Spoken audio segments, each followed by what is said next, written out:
Ог. Төмөр. Нэр.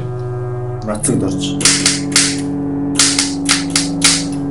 Төрсөн сар 1910 он. 5 дугаар сар. Төрсөн газар Амгаланбаатар хот. Буянтын бүс. Эсор хотел.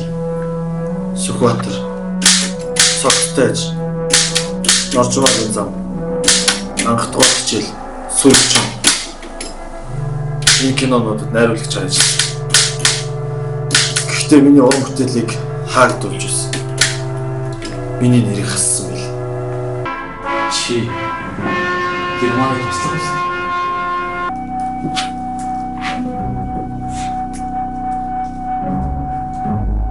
Чи Гитлерийн туслах үстэй.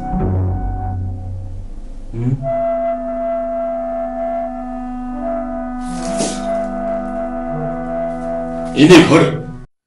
Найруулагч Назарбек оператор Тэмбэрэг, дэргэдүүлэгч Намсрена 1936 онд анхны дуугүй уран сайхны кино авч байгаа байдгийг харагдаж байна. Энэ сайн дамшуу чамд тусалж чадна. Би дамыг хүсэхгүй доктороо туслав. Эгэ Назарбек гэрүүлийн шилгүүдийн төрөвлөсөн дэрвийг баг насрал чин бүтээсэн энэ кино шинжлэх ухааны эмгэлгийг сурталчилж, шашны сурталд авсан олон зүйлийг нээж, үннийг ойлгоход зохих үүргийн биелүүлснээрийн тэр үеийн орчин үеийн кино байлаа. Монголын уран сайхны анхны бие даасан киног бол Нацаг дөржгөө хийсэн. Оржогийн зам гэж 38 он.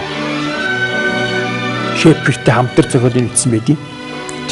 Тэгээд тэр кинон тоглосон хоёр хүүхэн бол багшийн сургуулийн хоёр оюутан байсан юм л хойны Нацаг дөржгөө шавнаар л юм билээ. Зохиолоо бичээд найруулдаг анхны хүн бол Нацаг дөржгөө юм уу би Нацаг дөржгөө Монголын анхны кино зохиолж Монголын анхны найруулагч гэж хэлж байна. Монгол киноны үндэслэгчдийн нэг үл яхаар байхгүй да Нацаг дөржгийг хасаар байхгүй.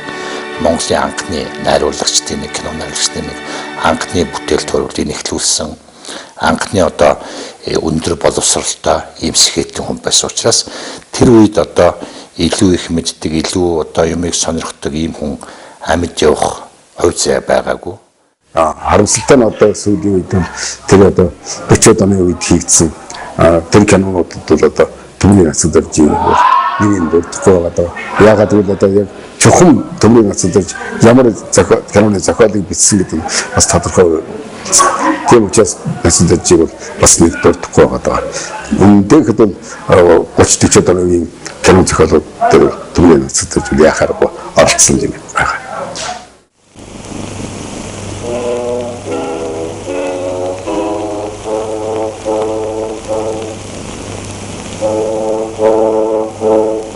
Учаадоны сүүлчээр гадаадын хөрөнгөтнүүд Монгол оронд өнгөлдөж байсан үед аимшиггүй их оронж анх дугаар хичээл зэрэг анхны дуутай кинонууд гарч нэгэн үеийнхнийг их орон шүлгээр хүмүүжүүлэх үед үнэтэй хувь нэмэр оруулсан юм. Улсын Баатар гонгор Монгол киноны анхны баатруудын нэг болсон нь бас л. 42 онд Оросууд ирж Сүхбаатар кино хийсэн л дээ. Тэгэд Нацаг дөржгөө Сүхбаатар кинонд ажилласан. Тэнд Орос хэл мэддэг хүн ажиллаг Монгол Орос найруулагч нартай Оросын групптэй амаалцах чинь хамгийн түрүү Нацаг дөржгөө л байна үед. Оюун багш Нацаг дөржгөө оюул байсан мэлэдийн хэлмэрчээр Нацаг дөржгөө нөгөө найруулагч байсан учраас өөрөө дээр чинь тэгээд доо найруулагч баруун хийгээд явцсан байх л да.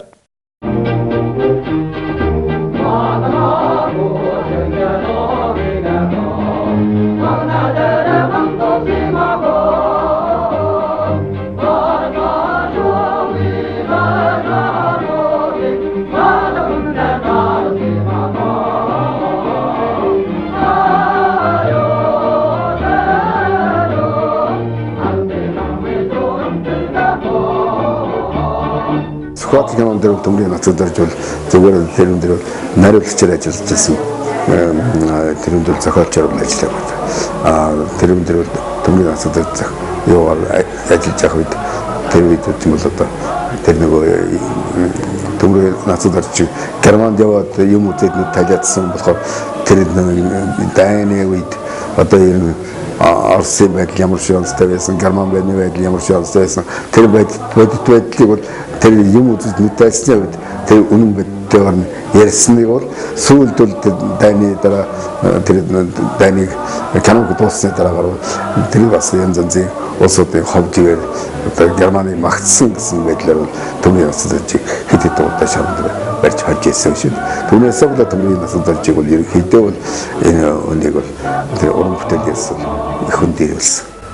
Дэлхийн 2 дугаар дайныг хүссэн Гитлерээс одоо тэнд сурж ирсэн Монгол хүүхдэд даалгавар өгсөн байна гэж шүү дээ. Тэгээд одоо ямар даалгавартай байсан гэдэг тэр үед энэ Монгол улс ямар аимшигтай байсан бийг харуулж байгаа шүү дээ. Тэгээд 10 жилээр шоронд тэгээд нэг хэдэн жил болгоо гаргаж яд нацагд орж зүгээр юм бүтэхгүйс. Тэгээд анхны одоо зөвлөлтийн мэрэгчнүүдээр юм хийх болохоор нацагд орж гаргаж яд хэлчихсэн. Тэгээд нацагд орж гарч ирэл юм хийгээд ингээд анхны одоо бүхэл кино минь одоо энэ бүх юмнуудын ихлийг тавиал ингээд явж хатан дахиад барьж байгаа шоронд хийсэн. Дараа нь Сүхбаатар киног 1942 онд хийсэн. Энэ бол одоо Монгол улсад одоо Оросуудтай хамтарч хийсэн боловч Монголын талаас оролцсон нь одоо нацагд орж байхгүй найруулагч. Тэгээд одоо бас нацагд орж бас энэ кино хийж хатан барьж аваад бас шоронд хийсэн. Ингээд нийлээд нацагд оржийг 4 удаа одоо 1920 хэдээс 20 оны сүүлээс 40 оны дунд үе хүртэл ингээд тамлан зовоогоод тэгээд ингэж жагаад үнэхээр сайн сайхан юм үзэж чадлаггүйгээр ингээд ертөнцийн мөнгө өсөж үзсэн. 43 онд тайрич хэл том найруулагч хэл зогтойж хийгээд 45 онд дууссан. Тэгээд 45 оноос үлээр тайрич чог явцснаас хойш та нар боддоо 1945 оноос 1954 он хүртэл Монголд кино үйлдвэр дээр нэг журам сайхны кино хийгээг байгаа шүү дээ. Тэр бол усуд янз бүрийн тайлбарлалын мэйлэлдэг хэцүү жилүүд байсан, мөнгө төгрөггүй байсан ч тэр худлаа байхгүй. Чин дайн дууссан байсан. Дайны үед бол харин тэр дайны хэцүү жил дотор зогтойж 2 ангитай киног бүтээсэн байгаа шүү. Найруулагч байхгүй байсан байхгүй. Уран сайхны кино найруулах мэрэгжлийн танкетэй хүн байгаагүй байхгүй. Энэ бол нацагд орж байгаа хэрэг хэлмэгдээгүй бол энэ жилүүдэд бол уран сайхны кино хийх тийм боломж бол байсан байх. Нацагд орж байгаа шүү бүтээл хийх тийм сайхан уран бүтээлч байсан байх гэж надад өнөөдөр бодогддог байхгүй.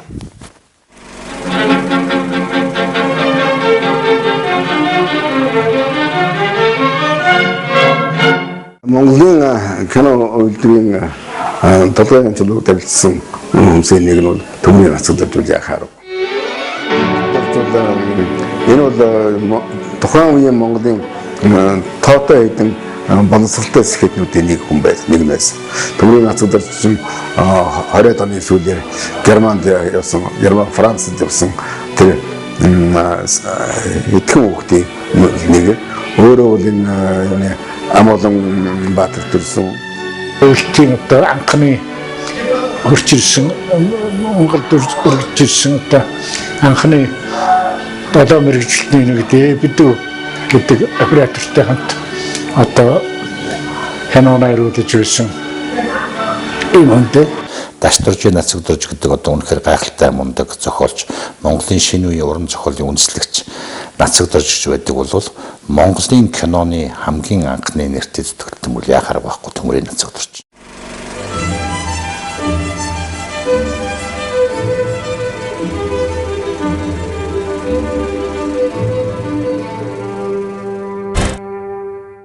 Тэгээд үед бол төмрийн нацагд орж кино урдаас бүрэн хүндээ яваад 100 хараад очиад спиртийн заводд ажиллаж байсан. Тийм хүн шүү дээ.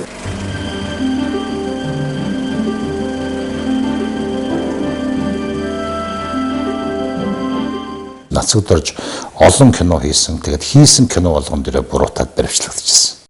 ч одоо тэгээд хамгийн сүүлд одоо 1938 онд нөө хийж байсан киноныхаа зургийн талбай дээрээс өөрөө баригдаж шоронд орж исэн тийм юм шүү дээ. Тэг өөрийнх нь нэг дурсамж байд юм хэлээ. Сүхбаатар кинонд бол уг нь би энэ саяхан хэлдэг ажил хийсэн юм байна л да. Нилээл юм амжуулж өгсөн байгаа юм. Тэгээд намайг бол читер дээр миний нэр байхгүй. шагналсан улсууд дотор миний нэр байхгүй.